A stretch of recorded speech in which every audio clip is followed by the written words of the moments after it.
Science paper 2, energy flow in an ecosystem.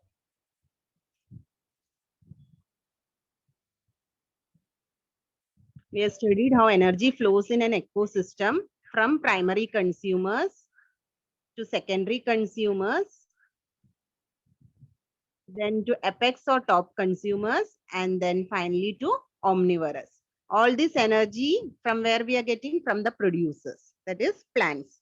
Plants store the maximum amount of energy, that is solar energy, and that energy is transferred from one consumer to the other consumer. So it is a chain formed, and there is a pyramid also formed.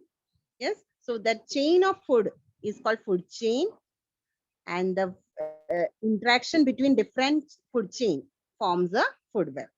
So all this we have studied in our last lecture, previous lecture which I took. So various living organisms, how they are independent, how they are dependent on each other, that we have studied. And we have made different food chains and food webs in which all these living organisms were included. Then we studied about energy pyramid, what is trophic level. Okay, trophic level is each level of food chain in an energy pyramid. Okay, so trophic level is what? It is a step at which organism obtains its food in the chain. So these were the different energy pyramid which I have shown you. Okay, so we have completed all this part last week. I hope you all remember.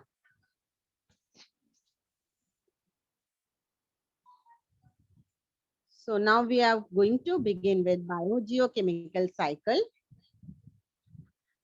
The cyclical flow of nutrients within an ecosystem is called the biogeochemical cycle. So students, what is bio? Bio means all the biotic factors. That is all the living organisms in the environment, plants, animals, human beings, microorganisms. So all these are included under biotic factors. But geo means what? All the abiotic factors. Now in abiotic factor comes land, soil, water, air, stones. So all the abiotic factors which is found in the environment, that is called geo. So biogeo means what? Biotic and abiotic factors. Chemical, what is the meaning of chemical? The chemical reaction taking place between these biogeo factors. That means biotic and abiotic factors. So there is a cyclic flow of nutrients within an ecosystem. That's why we call it as biogeochemical cycle.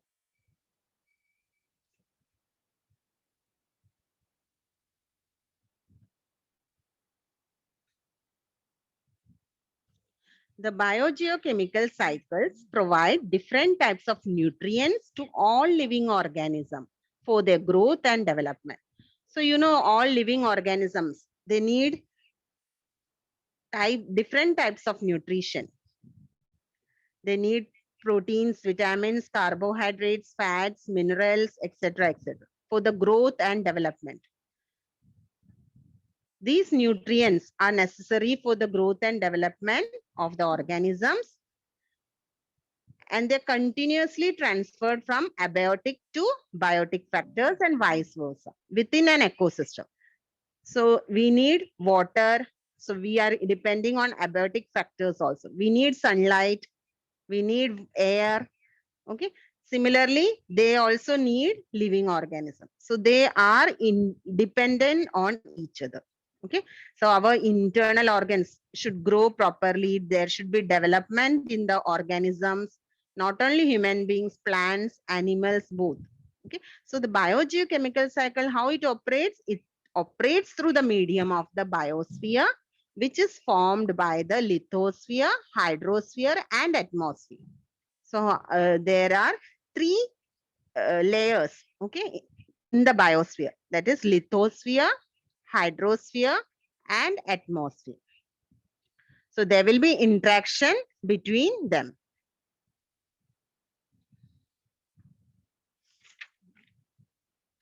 So the recycling of chemical and geological and biological sources of nutrients is a complex process and is completely dependent upon the transfer of energy level in the ecosystem.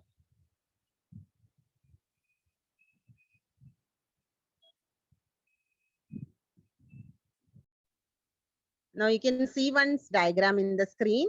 This is of biogeochemical cycle. Now you can see in this how there is interaction of hydrosphere, atmosphere and lithosphere with the biosphere. Okay, hydrosphere means what? Water. Okay, atmosphere means air, lithosphere means land. So all the three are interacting with each other within the biosphere. So biosphere involves biotic and abiotic factors. So conversion of lithosphere into rock and soil. You know, land, in the land, what all things are present? There are big rocks, small rocks, stones, pebbles, soil, minerals, all these are present. So there will be conversion of lithosphere into rocks and soil in the lithosphere. Then atmosphere environment interaction also takes place. Okay, you have studied about water cycle and all. Okay, so in the atmosphere also humidity is present. Atmosphere we will find moisture, clouds gets converted to water, we get rain. So there is that rain water is absorbed by the soil, and then that water is again absorbed by the plants for the growth. Yes, Soumya, that is right. Condensation takes place. So you have studied in your lower class how water cycle occurs. Yes, so that is atmosphere environment interaction. Next, we are having hydrosphere atmosphere interaction also. That means water gets evaporated to the atmosphere. Sea water, river water, all this water gets evaporated and forms the clouds. So this all interaction. So what happens here? There is interaction between hydrosphere, atmosphere and lithosphere with the biosphere. So that is called biogeochemical cycle. I hope the concept is much more clear to you now, students. Any doubt here? You can ask me just now.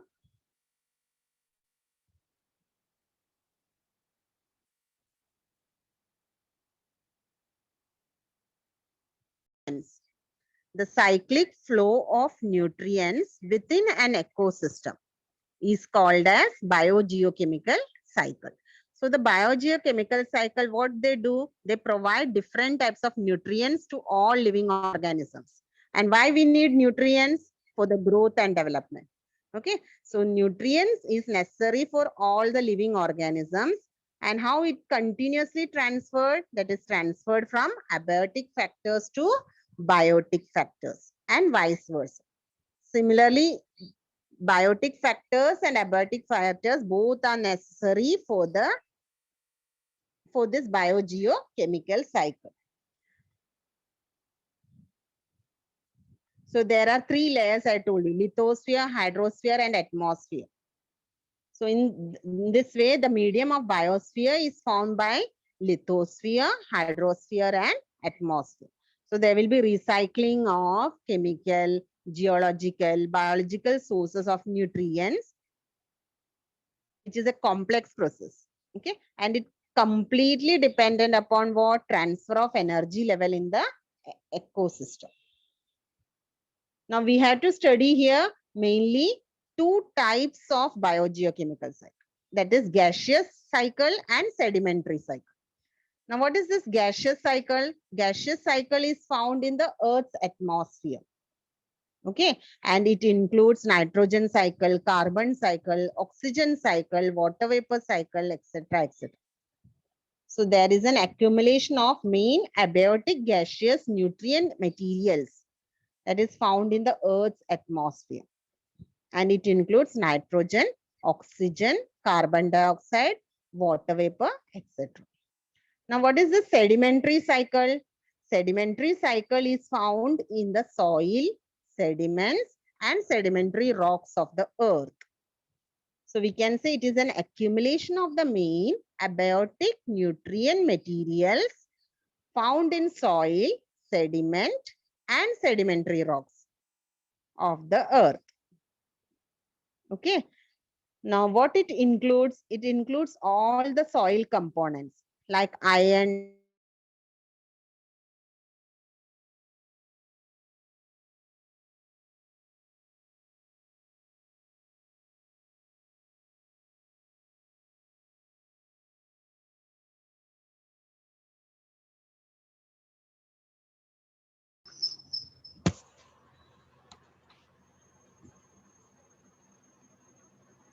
All right, the next topic is bio. At first, when you look at this term biogeochemical, it sounds very hi-fi and fancy. But if you break the word biogeochemical, it's nothing but the chemical exchange between living organism, that is where the bio terms come from, and the geographic element of the earth, such as rocks, soil, air, and water. So in simple terms, it is a cycle that shows us the movement of chemical elements between biotic and abiotic components of the environment. If I have to explain with an example, what are the essential chemicals that are present in the environment that determines life on Earth? Can you think of them? Water, H2O. It is important, right? Then we have carbon. Then we have nitrogen. Another one is phosphorus. There are many more, but these are some important chemicals. Now look at your body. You have DNA, deoxyribonucleic acid. It contains nitrogen molecules. Then your body needs amino acids, which are essential nutrients for the body to function. And amino acids contain carbon, oxygen, hydrogen, nitrogen, sulfur, etc. Your bones contain phosphorus. If you look at carbon, it is the basic building block to most cells in the body. It helps with cellular respiration, by which your body releases energy stored in glucose, and glucose compound is composed of carbon, hydrogen, and oxygen. You see, these are essential chemicals for life. Now, these same chemicals are also found in rocks, soil, air, and water. But it doesn't mean that you start eating rocks and soil directly to have these chemicals in your body. Rather, these chemicals from the environment goes through a process and turns into food. We have talked about this when we read about the structure of the ecosystem, how one organism eats another for food and energy. That's how energy gets transferred from one form to another. While some of the energy gets lost in the process, but essentially these important chemicals get recycled. And if you see, most of these chemicals were present during the initial time when the earth was formed. That's why we call them as life essential chemicals. Anyhow, these chemicals go through a process and turn into food, which you are able to consume, and that's how your body is able to function and have these chemicals replenished within you. After you die, all these chemicals are returned to the air, water, and soil through decomposition. So this entire cyclic movement of chemicals between the abiotic and biotic components of our environment is referred to as biogeochemical cycle. Now that you have understood what a biogeochemical cycle is, you now have to understand that it is basically of two types. The reason I say it is of two types is because if you look at the important life-forming vital chemical elements of our environment, I'm talking about carbon, hydrogen, nitrogen, oxygen, phosphorus, sulfur, calcium, potassium, etc. They can be easily segregated in the form of solid and gaseous form. For example, carbon as carbon dioxide, then hydrogen, nitrogen, oxygen are basically gas, and phosphorus, sulfur, calcium, potassium are found in sedimentary and igneous rock. Due to this classification, biogeochemical cycles are of two types, the gaseous and the sedimentary cycle. Now, if you look at the gaseous cycle, obviously the elements are in gaseous form, but there are some combination of these elements such as hydrogen and oxygen that goes on to become water. That means the gaseous cycle has both the gaseous phase as well as the water phase. After all, evaporation converts water into water vapor, which is liquid to gaseous state. Therefore, the whole point is that the life-forming chemical materials that go back in the environment from water to gaseous form is through the gaseous cycle. Likewise, if you look at the sedimentary cycle, the main components are soil and rocks, which are basically part of Earth's crust. So chemical materials that go back in the environment from soil and rocks is through the sedimentary cycle.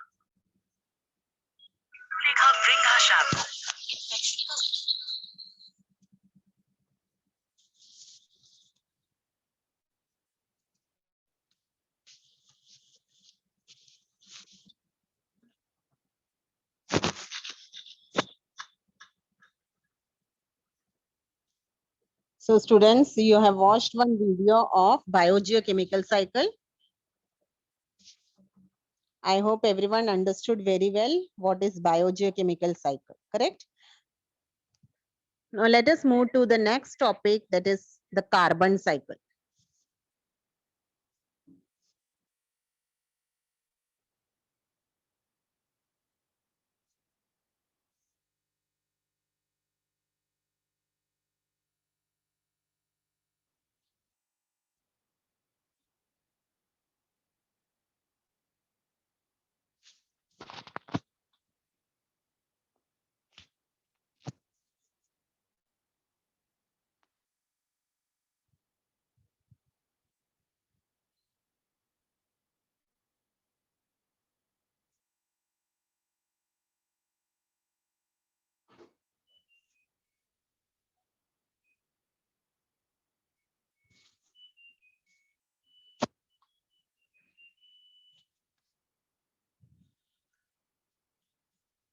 So students, the circulation and recycling of carbon from the atmosphere to living organisms and after their death back to the atmosphere is called the carbon cycle. Okay, you will find that carbon, they recycles and circulates from the atmosphere to all the living organisms. Yes, living organisms like plants, they need carbon dioxide. We exhale carbon dioxide, whereas living organisms inhale carbon dioxide. And human beings inhale oxygen and gives out carbon dioxide. So there is always a circulation and recycling of carbon from the atmosphere to living organisms. And what happens? These living organisms after their death gives all the carbon present in their body back to the atmosphere. So this is a cycle taking place in the environment. And this cycle is called as carbon cycle. Now there are abiotic carbon atoms which are circulated continuously, recycled into biotic form, mainly through photosynthesis and respiration. Okay, photosynthesis and respiration. These are the two processes taking place. Now, you know, photosynthesis is a process of preparation of food by plants. The leaves of the plants contains green pigments called chlorophyll, and they prepare the food and pass the food to all the parts of the plant body. Okay. Similarly, respiration is a process in which there will be intake of oxygen or inhalation of oxygen and exhalation of carbon dioxide. Whereas in plants, it will be inhalation of carbon dioxide and exhalation of oxygen. Plants gives us oxygen and takes in carbon dioxide. Okay, so hence the carbon cycle is one of the important biogeochemical cycles. Now plants, what they do, they will convert the carbon dioxide into carbohydrates by the process of photosynthesis. Okay. Similarly, they also produce carbon compounds. You know, there are carbon compounds like proteins, fats. So these proteins and fats are formed by chains of carbon. Herbivorous, they feed upon plants. Herbivorous animals like cows, goat, sheep, horse, camels, they all feed on plants. Carnivorous feed upon herbivorous. So carnivorous animals like lion, tiger, leopard, they all feed on goat, cow, sheep, etc. So in this way, biotic carbon is transported from plants to herbivorous, from herbivorous to carnivorous, and from carnivorous to apex consumers. Okay, so the main chemical reaction or main process in carbon cycle is photosynthesis and respiration. So photosynthesis, we can write the chemical reaction as 6CO2 plus 12H2O gives C6H12O6 plus 6H2O plus 6O2. How we can read it? 6 molecules of carbon dioxide reacts with 12 molecules of water in presence of sunlight and chlorophyll to give glucose, water, and oxygen. And this process is called as photosynthesis. So this is one of the main process in the carbon cycle. Now the second process is respiration. Now in respiration, C6H12O6, that is a glucose, plus 6O2 gives CO2, 6CO2 plus 6H2O plus energy. That means glucose reacts with oxygen in the mitochondria. Mitochondria is a cell component. Inside the cell, there is an energy is stored in the mitochondria.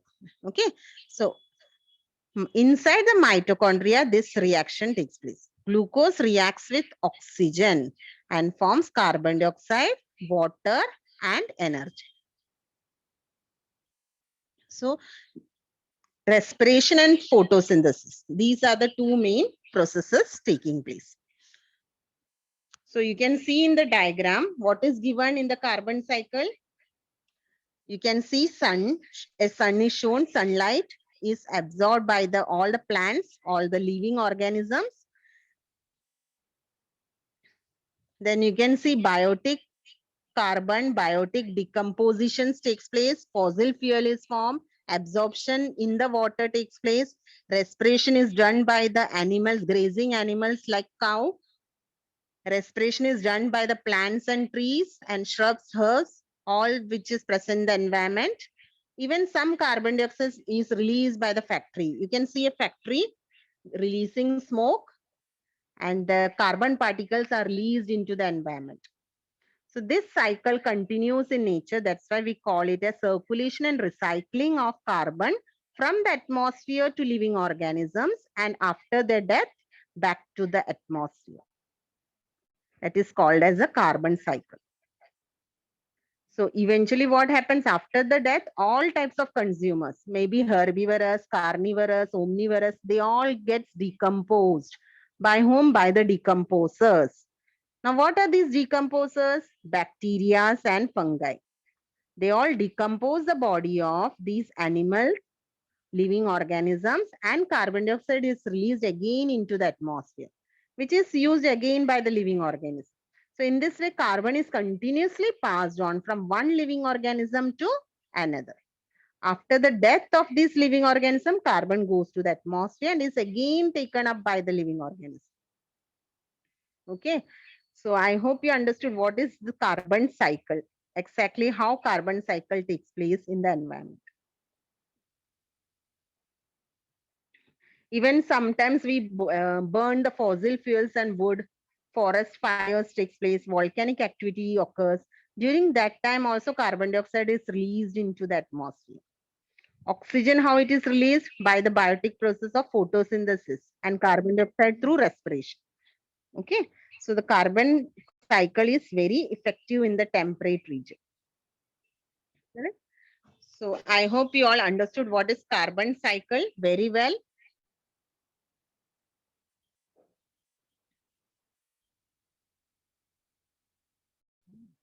This is the main definition of carbon cycle. That is the circulation and recycling of carbon from the atmosphere to living organisms, and after the death back to the atmosphere is called the carbon cycle.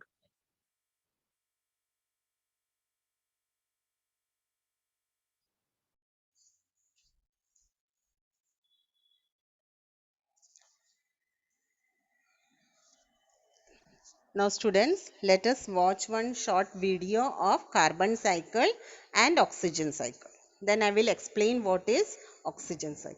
Okay.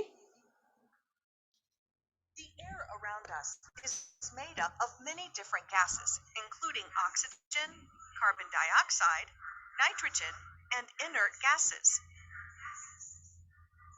Oxygen and carbon dioxide, in particular, are important for the survival of living organisms. The amount of these gases in the atmosphere is maintained by the carbon cycle and the oxygen cycle, respectively. The carbon cycle is the cycle that maintains the amount of carbon dioxide in the atmosphere by continuously taking carbon dioxide from the air and releasing it back into the air. When green plants undergo the process of photosynthesis to make food, they absorb carbon dioxide from the air. Carbon element stored in plants is then transferred to animals that eat the plants. When plants and animals die, their dead bodies decompose and release carbon dioxide back into the air due to the actions of fungi and bacteria in the soil. In addition, all living organisms, including plants and animals, release carbon dioxide into the air through the process of respiration in their entire lifetime. Over a long period of time, the bodies of dead organisms become fossil fuels, which are used by factories, power stations, and vehicles. The combustion or burning of fossil fuels also releases carbon dioxide into the air. In summary, the amount of carbon dioxide in the atmosphere is maintained when photosynthesis, which is a process that requires carbon dioxide, is balanced by decomposition, respiration, and combustion, which are processes that release carbon dioxide. The oxygen cycle, on the other hand, maintains the amount of oxygen in the atmosphere also by continuously taking oxygen from the air and releasing it back into the air. Like the carbon cycle, the processes that require oxygen, such as respiration, combustion, decomposition, and rusting, are balanced by photosynthesis, which releases oxygen back into the air. Many human activities, such as illegal logging and the excessive use of pesticides, interfere with the carbon and oxygen cycles. The consequences of this interference include global warming and the greenhouse effect, which may eventually cause fertile lands to become dry. The ways to reduce the interference with the carbon and oxygen cycles include planting more trees to help reforestation, stopping the burning of fields and forests, preventing the excessive release of smoke from vehicles, avoiding the excessive use of pesticides, banning illegal logging, and making tougher laws to protect the environment.